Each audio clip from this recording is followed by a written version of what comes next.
Friends, welcome back to the Film Alchemist podcast, the show where we look at movies we love, break them apart, to find out what gives them their magic. I'm your host, Josh Griffey, joined as always by my friend, co-host, and white man from town, Alex Dandino. Just the greatest movie ever to start the year. That's it, guys. New year, new pod. First pod of 2021. Hopefully a big, awesome year of movies and better stuff. Let's hope for that. But before we get to tonight's movie, a little business. If you could take a second wherever you're listening to the pod, leave us a quick 5-star review and a couple sentences about why you like the show. It means the world to us, especially if that happens to be Apple Podcast app, guys. Helps us out, helps us find some new people for the show. We appreciate those of you that have already done that. It really does mean a lot to us when we get one. It makes us really happy, guys. Thank you. Go over to our YouTube channel and subscribe, Film Alchemist. You can see video versions of these podcasts and some really fun stuff we're hoping to roll out at the start of this year. New projects we'll be putting some energy in over there. Thank you ahead of time. Find us on all the social media you're on. We're there too. We love to interact and talk with you guys. Also, you can email the show, filmalchemistpod@gmail.com. That's a great way to tell us movies you'd like to hear covered, new, old, guest hosts you'd like us to try to reach out and get on the show, double features, entire months, whatever you want. Let us know, guys. We appreciate anytime you guys reach out. We just stuffed all the stockings, and it was great. So, yeah, we always appreciate that from you guys. All right. First movie of the year. I have a hard time imagining it'll get weirder than this one. Thinner. Because this year we decided we'd start our January off and we'd make some resolutions, right? New Year's resolutions. In a classic New Year's resolution, I know we've all made it multiple times. You want to lose some weight? Well, tonight we're losing some weight with the movie Thinner. This is the cinematic equivalent of a crash diet. It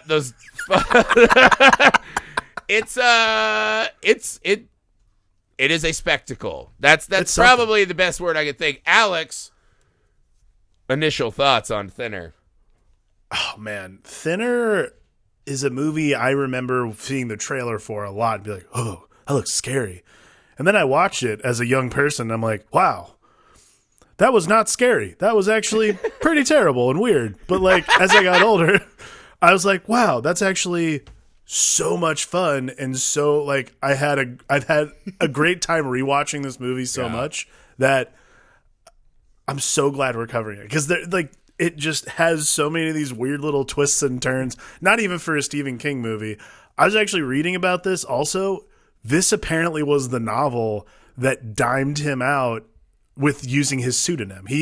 Stephen King uses a pseudonym called Richard Bachman that he writes other stories under.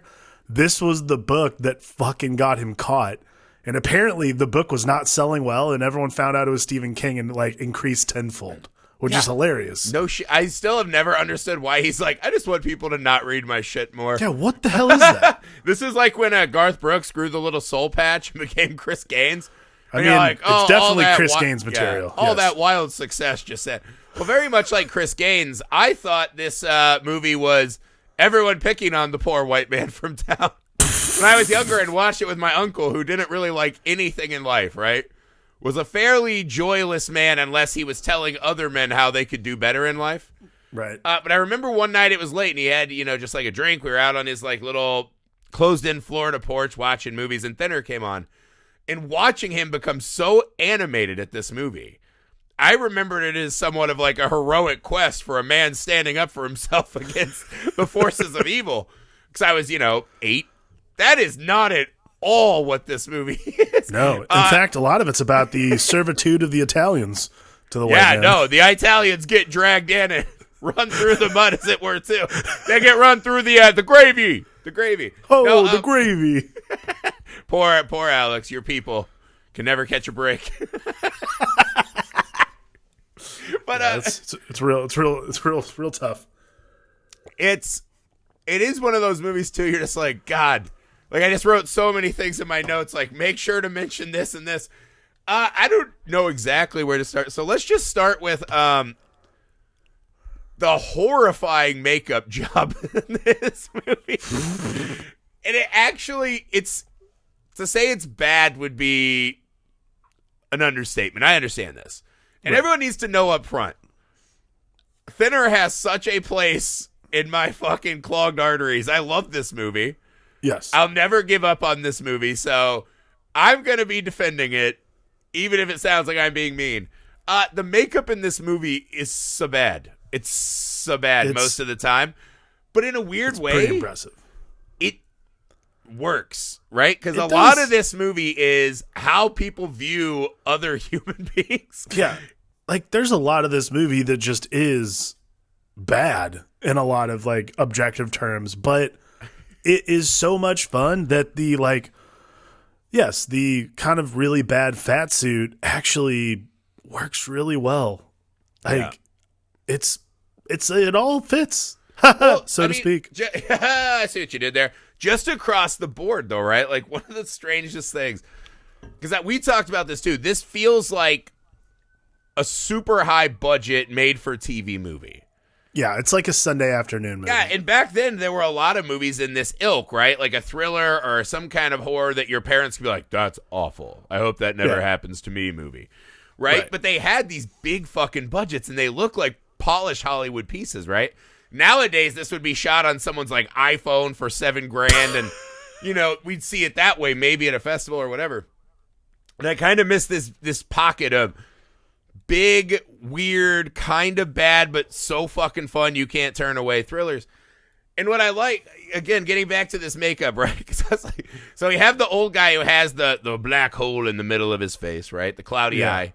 You've got the ever constantly inflating, deflating fat suit. You've got the lizard man who looks nothing like a lizard. No, not at all. Then you have the overly sexualized gypsy daughter, slingshot master, right? Pulling like a Rufio gang on him. Yeah, a lot of Rufio going on. And then whatever happened to the cop, I don't know if we ever got his kill word. Oh, I don't think we did either. Like, I had to read what it was. I was like, did I've she never say known. tumor? Well, And then he had like it's a hoof. I was like, did she call him a pig? Is he animal farming? Yeah, I didn't understand what was happening. Like, I had to look it up on like Wikipedia and a couple other places, and apparently he has like horrible acne. But I was like, what about that hoof hand he had? Yeah. What is that? Is his whole entire hand like a fucking zit? Is he a garbage pail kid? What's happening? I didn't understand. Right, but I think if you look at it from the perspective of, right? So the movie starts with this just comically out of place big fat guy, right? Yes. And it does not look like he's a true human being for even 1 second of the film. Right? Like, you just watch him walk around and you're like, he doesn't have the gait of a fat person. He clearly is like wearing a fat suit. Like that's absolutely. But then imagine the movie where this is how he imagines other people see him. Is this cartoonish comic book big fat, right? You know, who can't walk past a Dorito and be like, oops, I slipped and it done fell in my mouth. Ooh. It's like the scene when he tries to walk up the stairs and it's just and like trying to watch the gypsy lady just so he can say I'm taking the afternoon off. I was like, trust me, as an overweight guy, you just don't walk up the stairs. You just go home and say, hey, I just won the case. I'm not walking upstairs. I'm done for the day. Yeah, that's it. So this movie is fascinating in that you remember that classic comic book, right, with Dr. Doom, where he wears the mask to hide his hideous visage, right? He pulls the mask off and he's just like perfectly beautiful. It's like a Twilight Zone moment, right? And I was like, what if in this movie he's like 215? He's just like a chubby but like still kind of buff dad bod, but because his wife has a shitty 90s computer and the only program on it is the fat graph. Is weight tracker? Yeah, that this is how he imagines himself as just like the saddest fucking Porky Pig of all time. Damn it. And then maybe the gypsy guy isn't really 109 years old and isn't so rotten that every white person just thinks that's what he is. Because he's bringing, I don't know, fun-loving people into town. Oh, my goodness. If you look at all the bad prosthetics from that lens, I think it adds a really fun layer to this film. Yes, I think that works much better than this is real life, because clearly it's not. That man is clearly wearing a fat suit for absolutely no reason other than he just wanted to, I guess. But like they didn't even. It is the thing. I don't know that I want to see a thinner where it's like super realistic. I don't think I. Well, like I was reading. Apparently, the makeup effects were much more horrific, and like halfway through, they had there was actually like makeup effect where his like flesh was dangling from his like jaw and cheekbones. Oh yeah. And they were like, "Oh yeah, we can't do that." Well, I thought about that too. There's the scene when he lifts his shirt up and he's like super skinny. I was like, "Where's all that excess skin?" Yeah. See, that's what I wanted to see. Is like, oh, he should look like a deflated balloon, you know? Yeah, and I mean, to me, that's where all the best stuff in Thinner. If Thinner has the thing that I regret a little bit that they didn't get to, is they don't really spend enough time just focusing on the absolute horror that this would be, right?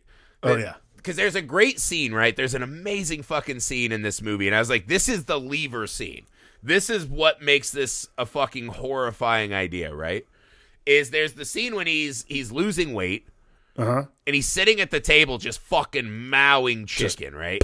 Pounding a whole carcass. And him, like, eating throughout this movie is absolutely fucking vile, disgusting. period. But it's really gross in this scene.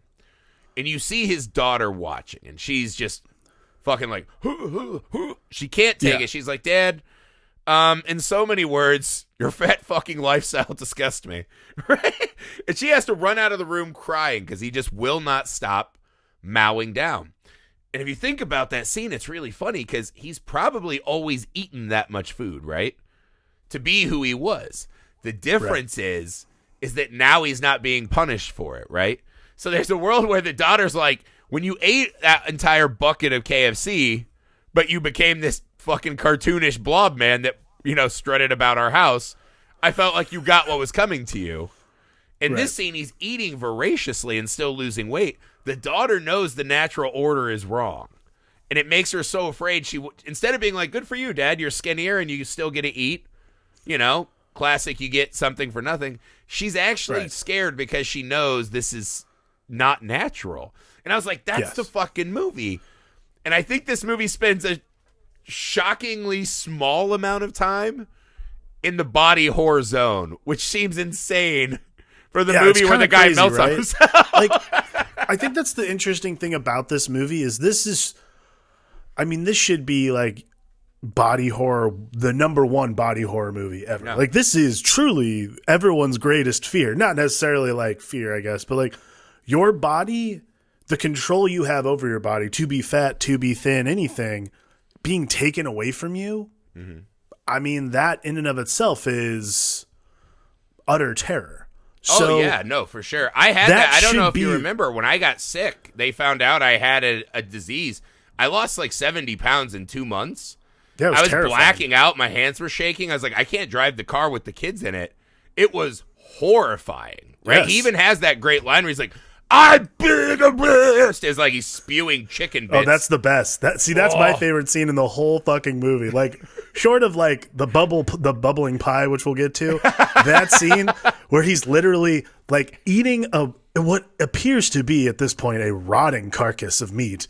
He's just like, I'm being erased, and the chicken bits are just spewing out of his mouth, and you're like, this is Robert John Burke's finest performance. This is his hour, and he knew it. And he's like taking this out for a ride. Well, his performance in this movie is essentially the Elizabeth Berkley pantheon, where it's like, this is my moment, and I'm gonna Showgirls Knew Me this up. This is the perfect double feature. Fucking insane person from the jump. And again, because he's a cartoon character that doesn't live in this world, his wild emotional swings, right? This is as if it's taking place in the mind of a fucking invalid in like Wall-E, where it's just like he's lashing out in the weirdest fucking ways. His insane, hideous underlying rage at his wife, right? Like there are scenes when he just turns and whips on you. You're like, God damn, like you're playing the affable, she wanted What's interesting is like, and then he becomes Well, I thought about that too. Like, it's interesting because as he gets thinner, he's getting more desperate and that kind of thing. But it's interesting because there's this sense of like the layers. The layers are being stripped away, and like Billy Halleck is literally being stripped of himself. Like the fat was literally this layer of like affableness that people were like that allowed him to deal with the real world. And as he's shrinking away, like his mood swings are more wild, and like this like incessant anger he has is becoming completely on display. So like Thinner almost becomes this movie about like someone with like a serious rage problem. Yeah. And the reason that they're fat is because otherwise like it's like the Hulk like containing this like man within. This movie plays as the Nutty Professor, but like with hate crimes. You know what I mean? Like it's the exact same premise. It's like he just wants to be thinner, but not change. Like the scene that I think about that shows you a lot of this is, so he's playing golf and he's lost like, I don't know, 6 pounds maybe, like not a lot. But he already has like that weird like parts of his fat suit are just like chopped off willy-nilly. Yeah. Like, get some foam out of there, let's go. And so he's in his weird suit and they're like, oh, you gonna run us over? All the whites are laughing now that like he got away with manslaughter, like they wouldn't have. And he grabs his ass in this like hideous fucking Hollywood executive manner. Right? He's like, kiss me right here. And they're all like, Right here. And I love that all the other people just like, Jesus Christ, man, a little decorum on the tee box. And his friend in his car, I think the exact line is he's like, have you lost your mind telling that man to kiss your buttocks? And he just goes, it's easy to do once you've lost a couple pounds. And I was like, See, wait, that's what I'm so saying, you're man. saying losing 6 pounds makes it okay for him to go fully 6 pounds ape got shit? him to do that. Like he got down to like the idea is that Billy gets down to 120 in this movie. Like by the time he's 120 pounds, he's basically like a feral animal. Yeah, Like, except for that he can't carry the weight of his fucking denim jacket. He's like, oh, Yes. the fight. Oh, I was like, the denim's so heavy. I at one point weighed 120. It was a long fucking time ago. You can still walk around and do stuff. It's not that You're bad. fine. But I mean, by the way, we are skipping over the impetus for this entire movie, which might be one of the most grotesque moments in a movie like this, which is getting a car blowy and running over a gypsy lady. Like, I think every couple has done the roadhead. yeah. It's fine. Not for me. I was like, I'd rather just like pull over, get it done, and move on. Yeah, you know what I mean? It's very dangerous. Yeah, I'm a safety first kind of guy, right? Yeah, I don't absolutely. want her to get like gagged by the belt. You know, then it's like, well, great. Now we're adding pain into this. Oh, wait, I'm harder. No, I'm just kidding. But the thing about this movie that's so gross is, so we cut from the scene where he is just crushing He's food. just shoveling food in his face. In one of the jokes, he literally does the Tommy Boy. Because they roll a dessert cart, and he goes, and he started, Tommy likes Wiggy. Right? And they're just like, down, boy, down. And she's like, we got to get you out of here before you fucking explode. Easy, An adult fatty. man that's going to, it's only a wafer thin mint, like the meaning of life, explode on everyone. Yeah. She gets him in the car and is like, you know what I want to do? Suck that tiny, greasy hog with just that fat, sweaty stomach resting on the side of my face. And so when she went for the hand job, I'm like, that's reasonable. He probably has a good living. She's like, I want you to survive. All right. When she went down, I was just like the sweat and like physics of what's down there. Yeah. Horrifying. The whole time, anytime you watch a movie like this, like on a normal movie where they do stuff like that, I'm like, what are the mechanics of this? Like, you're driving in a car. Like, I know what I look like when I'm driving a car. It's not comfortable, and it's not the place you should be doing that. Right. Well, This everyone guy- who's a little overweight knows that you slide the belt under your fucking fat. Yeah, exactly. So replace that belt with her face and just put your and fat this guy underbelly literally on. has a gut that is sticking to the steering wheel, basically. Oh, yeah. And It's gross. how? Yeah. Well, no, it was the weird part of the movie you're watching, and you're like, I was almost jealous of the old lady that got ran over, because I was like, if I saw that in real life, I would jump in front of that wheel myself. Be like, oh, lady, have some respect.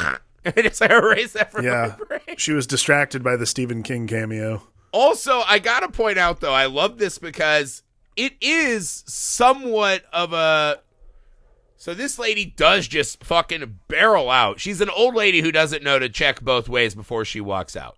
So Right. let's not play coy that she is at least a touch responsible for what happened here. Ooh, careful. Oh yeah, no, I don't. Honestly, I could lose 60, so that's fine. But but I'm just saying, like, you got to know to check both ways. And all she was doing was going to get a jacket. Just wait 3 minutes in the pharmacy. Like, you're okay. How cold is it indoors? Yeah, Stephen King keeps that bitch frosty. Keeps away the gypsies. But no, so she gets run over. And this is the moment I love, is because he goes on a sham trial, right?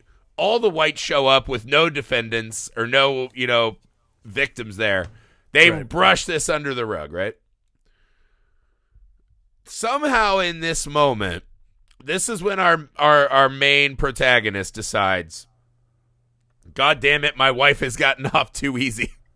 The man who got off easy but then got the curse word, right, and is shrinking and is being eaten, and a judge friend is becoming a lizard, an ash, like a lava lizard, whatever the fuck he is, and the other guy is turning into, I don't know, the kid who runs the village in Midsommar. And so, like, I mean, that's what he looked like. I don't know. He looked like he had a bee sting. Like, he was the grown-up version of Macaulay Culkin from My Girl. All right, that's fair. And so, yeah, so he's like, oh, man, things aren't great for me. And he's like, in all of this time, instead of being like, man, I wish I would have made better life choices, whatever. There's this hard turn in the movie where he's just like, that bitch! Like, how dare she try to blow me and make me run over that? Like, Yeah. Because this is the thing the movie does, is instead of being truly a body horror film, they decide, let's focus on the real horror. Wives and fucking gypsies. No. The focus on the real horrors. Let's focus on the real problem. Whites who will not take responsibility for literally anything they have done in their community. That's honestly what the movie ends up being about. No, the movie tries to tell us that they're okay. We hear Richard, the lawyer, constantly being like, I'm not a bad guy. I'm not a criminal. I'm not a murderer. I'm like, you're all three of those. We've just seen. Yes. Literally, you did the whole thing. Like, there's just, at no point is he sympathetic. Like, the whole time, he's constantly causing problems and constantly being an asshole. And finally, like, he's suspicious his wife is cheating on him, which she totally is, of course. Absolutely, yeah. And again, like, that scene where he says he's being erased and he looks like the Palm bottles where they have, like, the little oblong thing. Palm like, super drink! Which, again, it goes back to this, like, God, please, like, the makeup and, like, the whole thing is just so awkward in this movie. And that's where I thought, because it's, like, so poofy, I'm like, oh, cool, he's going to, like, rip up his shirt and, like, he's going to be, like, deflating, which would be gross and weird and crazy. Yeah. No, didn't You get could that. watch him shrink like an anti-werewolf, right? Like the pie. Yeah. Something Would've like been the pie, awesome. but under the shirt. But then they're like, let's do an Italian Rambo sequence. And you're like, Oh my- actually, I'm kind of here for that, too. Like, that's the... After one of the greatest moments in a movie, which is nonstop nonsense, when he chases down the gypsies to their camp, and he, like, begs the guy to take the curse. He's, I never take the curse off. And then finally he turns around and he's like, I curse you, the curse of the white man from town. And they all just laugh their asses off at this guy who's clearly off his rocker. Like, there's no curse of white. He's like, we'll never let you set up your circus again. Like, he has absolutely nothing to, like, Say it with me. He touches the old man's face, and his word is permit. Permit. He'll be haunted forever. Zoning violation. violation. Yeah, because that's what made... I was like, I would laugh, too, because I was like, hey, man, we're living here amongst trash. We already suffer the curse of the whites from town. Yeah. Fuck The curse of the white man from town is our lives. Relax. Yeah, there's a weird part of this movie where I was like, I don't know a lot about gypsy culture. Like, nothing, right? Only what I've seen in movies, which is From Russia with Love, where they apparently fight for James Bond. Tyson Fury, the boxer, is a gypsy, I guess, and then this movie. But I was like, they are playing so hard on what seems like Native American tropes. That, but it's just the whole thought. I love that scene because that scene is so fucking insane for many reasons, right? One, he shows up with no apology. no plan, no nothing, right? And I love the fact that because it kind of is the whole movie, right? Is this movie is a lot of rich white people just cannot believe that they have to deal with the nonsense of non-whites, right? Yes. This movie is him just like, God, this is inconvenient. Like, good Lord, the elevator's out. Now I gotta go talk to these less than. It's like that's what's going on in this guy's head. Is he's not thinking about, wow, this guy, I murdered his daughter, like that. Yeah. I took what if someone took my daughter away? There's no moment of introspection like that in the whole movie. Absolutely nothing. He just shows up and he's like, hey, fucker, I did nothing wrong when I murdered your daughter while getting the world's greasiest blowjob. Remove the curse. And he literally looks shocked. Yeah. He looks fucking shocked when they won't do it. And I was like, that's the whole movie. It's the movie That right is there. a brilliant, because he's just like, wait, what? And then he goes full white appropriation, which is like, I curse thee. And it was chef's kiss. It's one of those great moments. And again, this is Robert John Burke doing his thing, man. It's like, it's the perfect, it's the most insane utterances in the movie. Like, and this is a movie filled with insane things, but a white guy shouting at a gypsy encampment that's plagued by trash that he's cursing them with the curse of not, pushing their permits through on a timely basis. Like, say it with me, IRS. It's insane. But this guy who has X amount of spells at his wish, who's lived over 100 years, yeah. He actually is shown cowering in the arms of his daughter when the white man starts bleeding his fucking slingshot ball hand. Yeah. And he's like, oh man, maybe this is something. I was like, this is insane. This whole fucking, that's what you constantly come back to is you're watching a movie, you're just like, this is fucking pure madness. Because right before that, I believe, is when we do the nightmare sequence. Oh, where he's driving where he's with the lizard guy? Yeah, which, by the way, I was like, that should have just been a real sequence. Yeah. Like, take the crash out. It's a real sequence because I love the idea that, so they're out doing carnival folk shit, and he shows up. They already have little marionettes of all three of the whites that have been cursed. Yeah. But I love the way that scene opens is because she's like, step on up, come on, don't be afraid. And all the kids are like, what are these horrible toys? I don't want any of those. Yeah. Who is that, Pinocchio with fucking skin cancer? Like, not interested. Do you guys have a Sonic the Hedgehog, perhaps? Like, nothing. And then they yell at him and berate him, and she just chases him with the slingshot. Ah! And fucking get in, and it's fucking volcano man. It's so brilliant. Fucking Dennis the Menace Gypsy is just like constantly threatening with this throughout. And then so then he gets in the car with. But yeah, so let's take the dream out, right? Yeah. He gets murdered, but there is an implication of this though, right? Because he hits an explosive fuel truck. Right, the judge, the volcano judge, hits that driven by the gypsy, and then they're hit by a school bus, which I don't think matters at all. He finds out the next day the judge did kill himself by driving into a gas truck. You're like, is there some kind of shared psychic bond to the curse? Do you have to suffer what the others suffer? I think that everyone is suffering in their own way, but there definitely seems to be some sort of like we're all suffering from the same thing, so we all have the same. We have a psychic link in the suffering itself. Yeah, I was like, I thought that was going to play into the ending, and then again, they just were like, we should do like this. We should pay off this Marlon Brando impression bit we set up at the start of the movie. Yeah. And they go that way, which, again, that's why I like this genre of movie, right? And there were these movies in the 90s where it wasn't saves the catted to death, where you're like, I know where this is going. Yeah. He fought a bag of nachos, so like his mass battle must be the bag of nachos, whatever the fuck, right? You're like, these movies would just be like, fuck it, Italian Rambo. Yeah. Just orders machine guns through FedEx or like whatever the fuck is happening in this sequence. I literally just kept writing, what the fuck?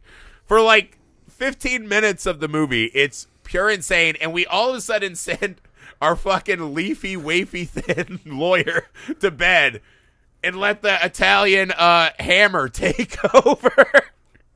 It's awesome. Oh, yes. I forgot his nickname was the Hammer. Well, because he's like, my name's the Hammer. and I hammer things, and I carry my mugshot around. And I was like, okay. Joe Mantegna, who, look, I think Joe Mantegna is a great actor, but he definitely is the Italian actor you get when you cannot get any other Italian actor.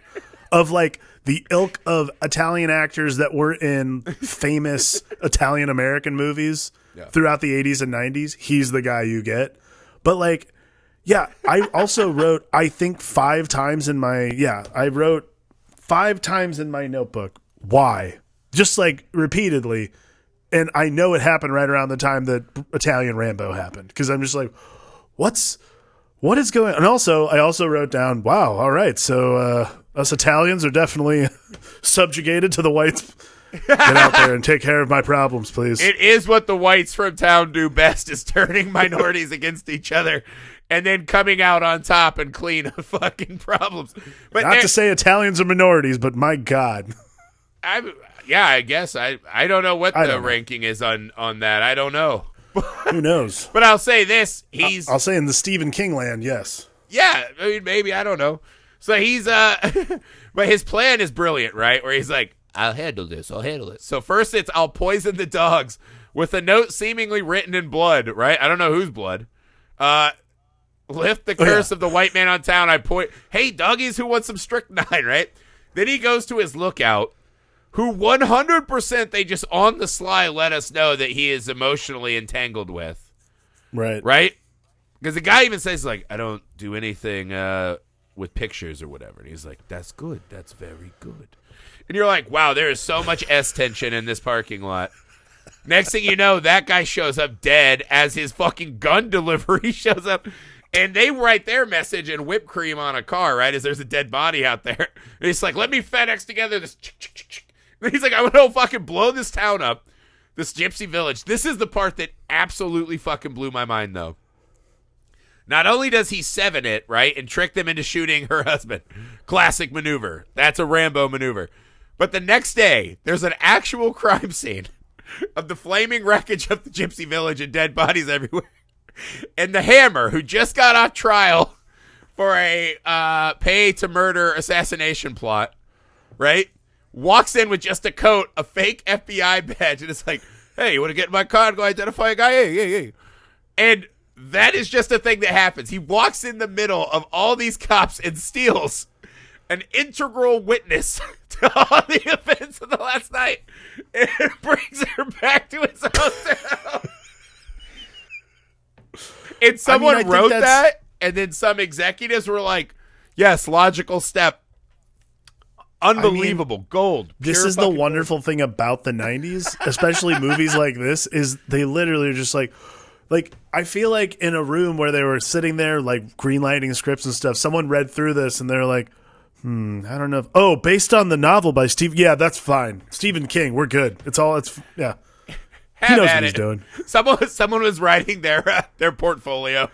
They're like, this 7 pages will look real good in my dossier. Because imagine this, though. So he brings her back. This is baffling, right? So he throws fake acid in her face to then put real acid on her face so they can hightail it to a car and drive away. And this is what blows my mind. So they set up Italian Rambo, who's just lost his lover. He's like, this is what I do. I set things right in the world. You know, it's fine. We got a meeting in 2 hours. I just put acid on a lady's face and drove away because he's scared. And then she comes out and screams to the gypsy gods, right? The heavens above. You know, you'll die. Your friend was fat, but your friend is thin, but he'll die a pig. And she's like, but you'll die first. And then we never see them again for the rest of the movie. Yeah, this is the crazy thing. Like, he literally just disappears from the movie.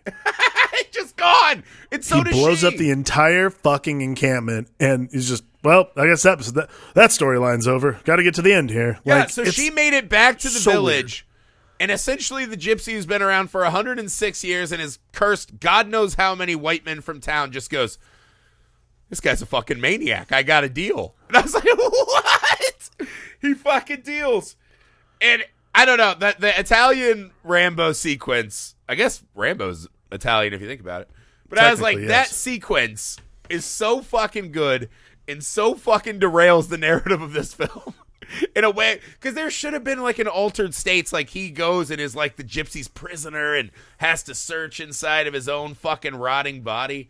That's how you would make that movie now. Throw all that shit out. It's just fucking strychnine dogs. You're like, what? It's like they stopped realizing, like, right around that time when they bring Joe Mantegna into the movie, it's like they stopped making a movie about a guy who's been cursed, and they're like, all right, now we got to make about 20 minutes of, like, I don't know, some weird mob movie where you just harass gypsies for 20 minutes. Are you cool with that? Yeah, sure, whatever. Yeah, I think every screenwriter's had that moment where you're like, I've got an idea. I think it'll work. You start writing it out. You're like, all right. And you're like, fuck, I got like 50 pages I like, but that's it. Like, the road is run. It's too long to be a short, but like, this isn't a feature. Wait a second. Mafia shit. And then they just add in like all the mafia stuff after the fact. The start of the movie leads you to believe he only tries to get that case so that he can eat pasta on a boat. He could just eat pasta on a boat. Yeah, that's it. It's like, man, that was the true reward. We've got an Italian defendant. Does he have a mama? All right, I'll defend him. But I can't wait to eat pasta on his boat. Jesus Christ! I hope they have Texas toast. Like that's his like. That's why the Italians are in this movie to start, and then they get this awesome fucking run.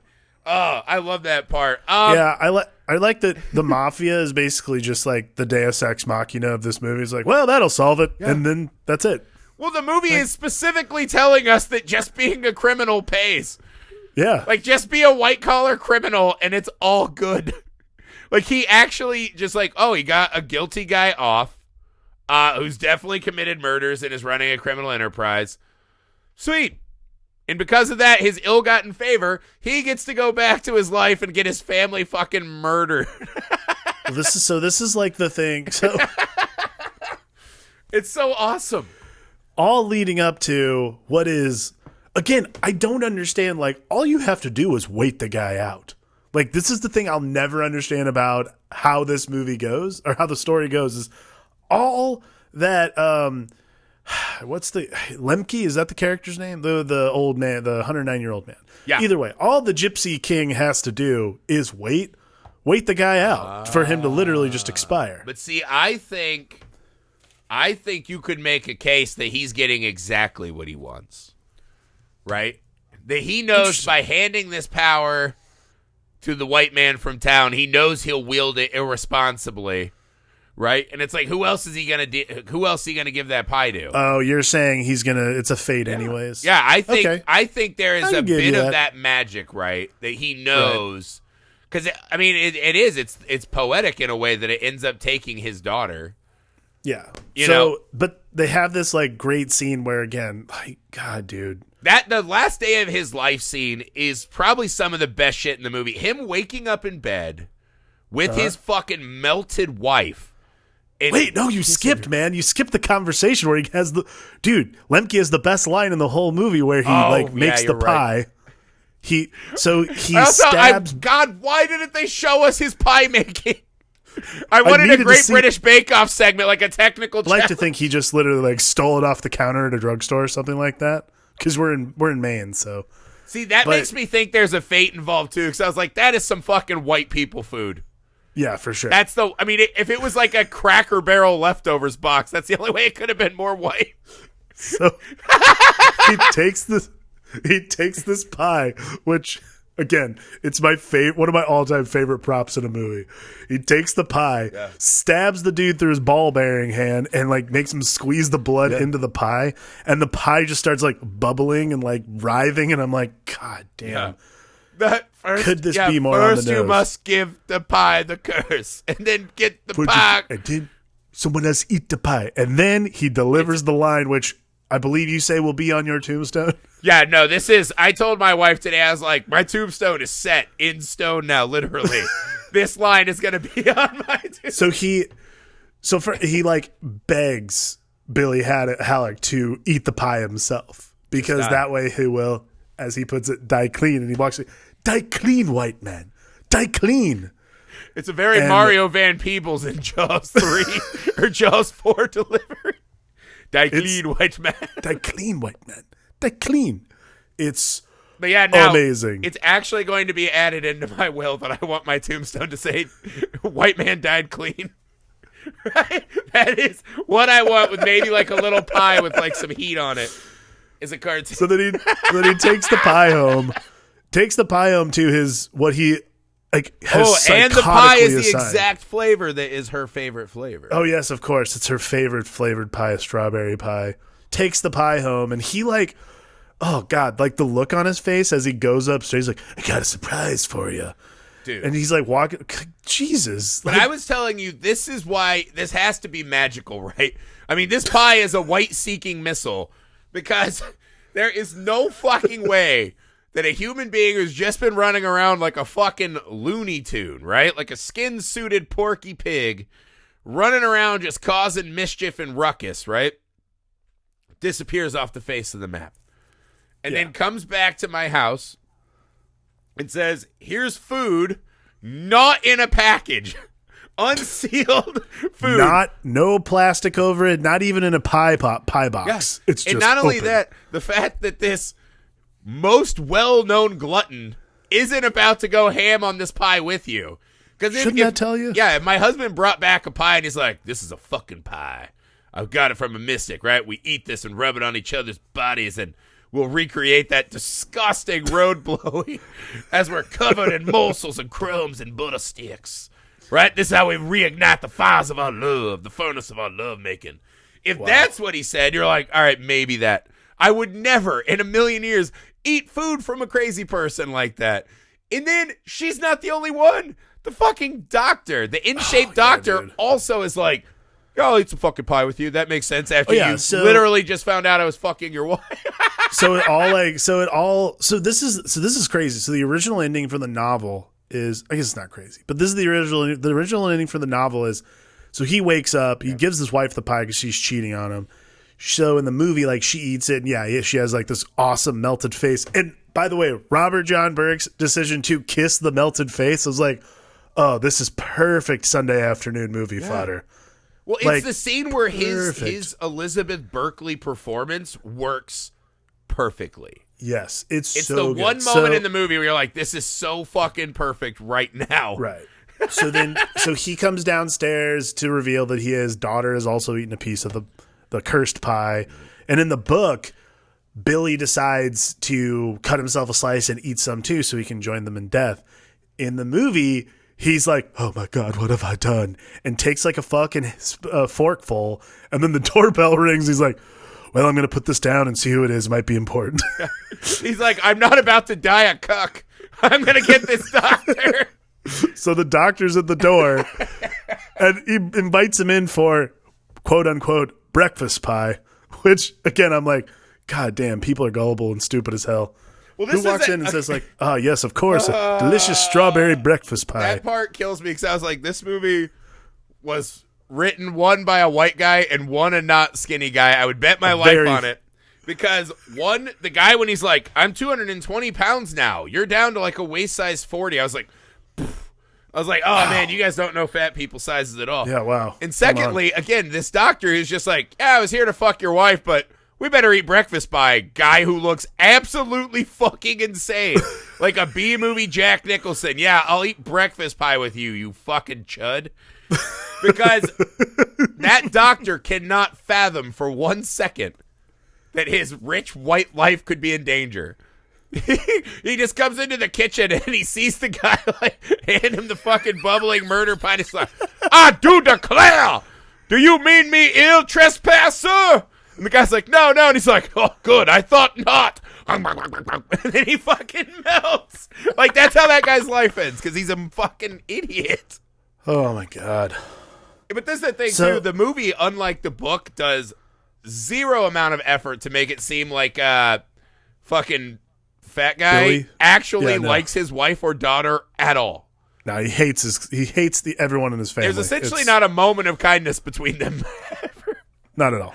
Like everyone, like even in the beginning of the movie, when his daughter's like teasing him and poking his belly and shit, like, "Hey, fatty," it's like, dude.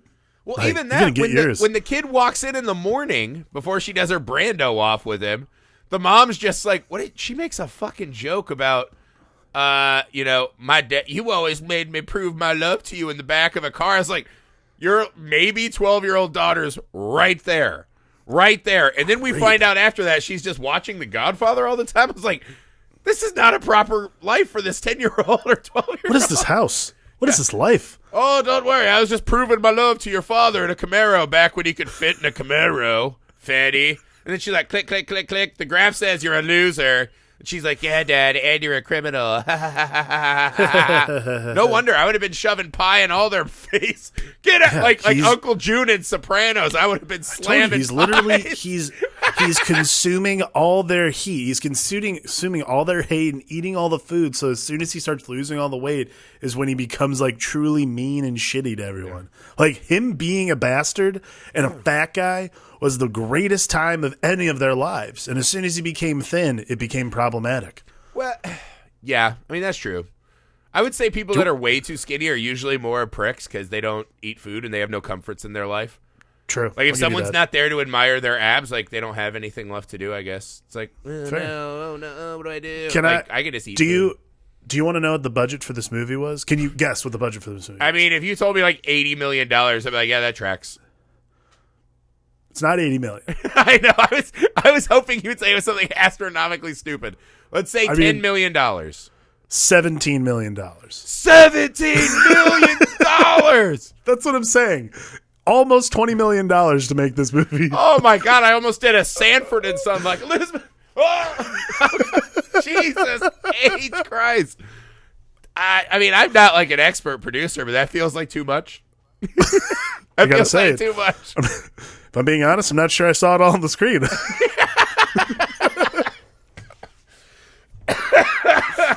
Oh my God! Yeah, were those real dogs they murdered? Like, what did they spend that money on?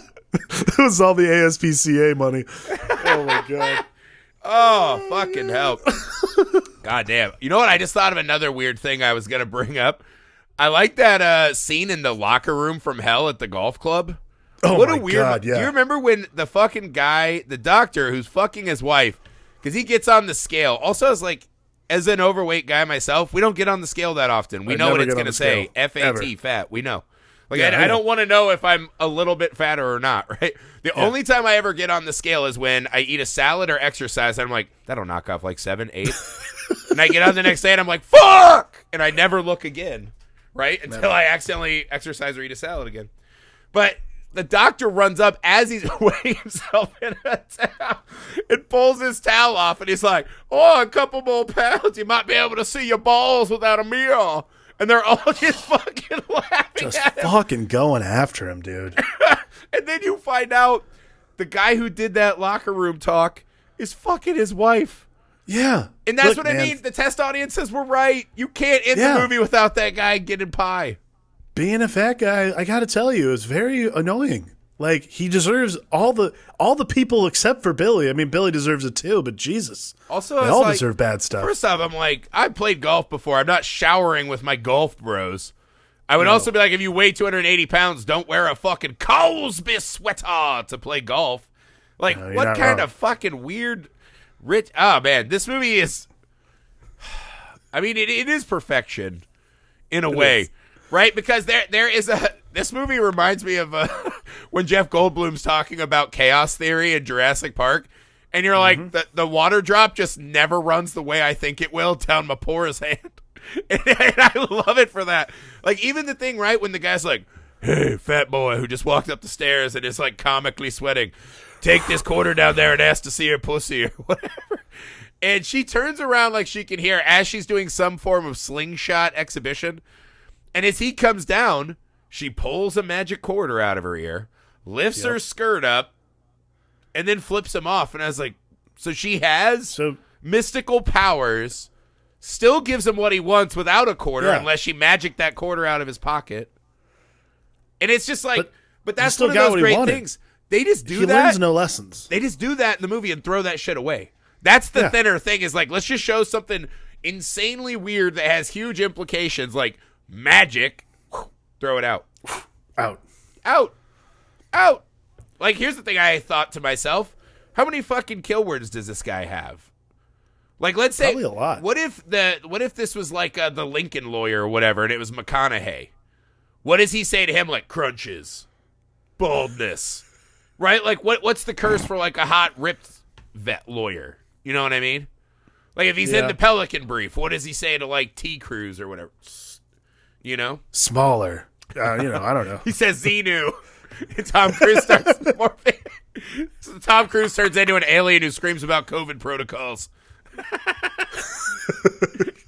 I would love that movie too. But that's what I mean. That's a movie I'd watch. I have a feeling.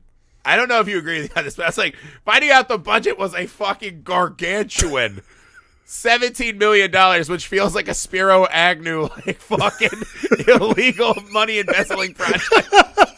Right?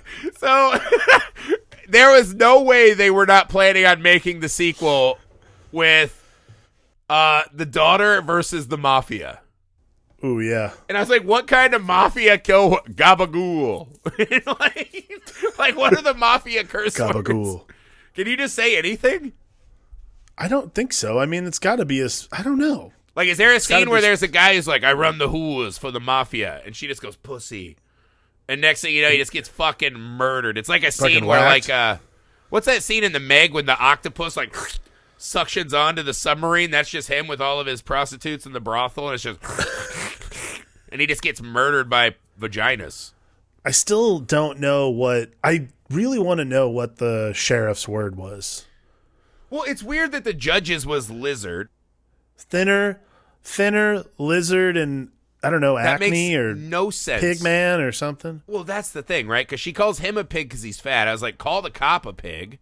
Right. Call the mayor racist and have him get, like, murdered by other whites that don't trust him. That'd be a pretty fitting ending for a racist old judge, right?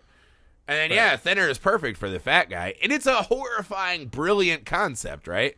It's one of those classic Stephen King. You're like, all of his stories, right? Whether I feel like you like Stephen King or not. Because a lot of people on Goodreads and literary critics and shit, they love to take shots at, Stephen King. Those premises are just awesome. And he usually delivers pretty interesting characters, if, not necessarily good people, but interesting characters to follow along the ride. This is a great premise. And it led to not body horror at all, but this weird fucking, guy who wants to have revenge on his wife movie. But that's kind of the magic of this movie, right? There's a chaos in, I don't look at it as a curse of the film.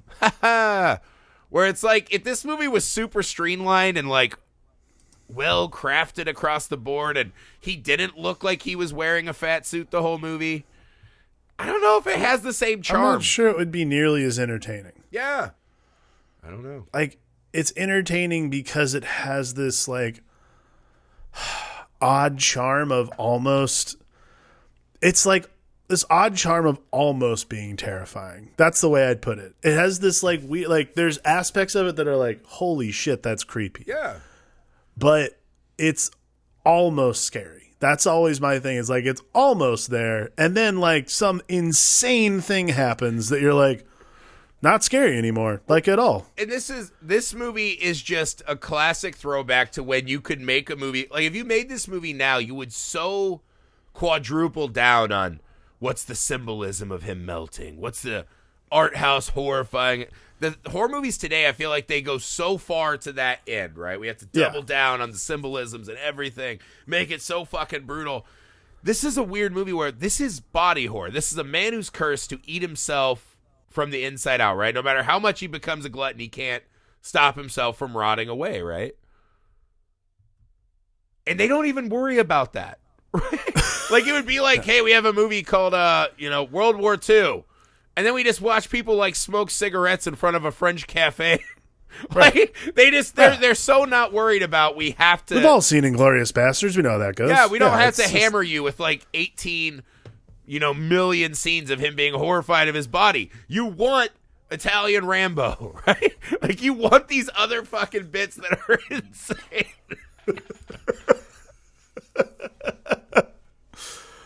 What a movie. Oh, Thinner. I miss this kind of like. There's a level of schlock. It's a hodgepodge. It's missed. Yeah, my mom used to make this scrapbooks, and she had this shit hodgepodge, right? You put it all over the page, so you could stick all this stupid shit together to like collage or whatever. Hodgepodge. That's what this movie made me think of. They're just like, throw it in there. Like, right? And it still works. It's still super fucking fun and weird, and I miss movies like this. I miss movies like this too. This level of schlock is long forgotten.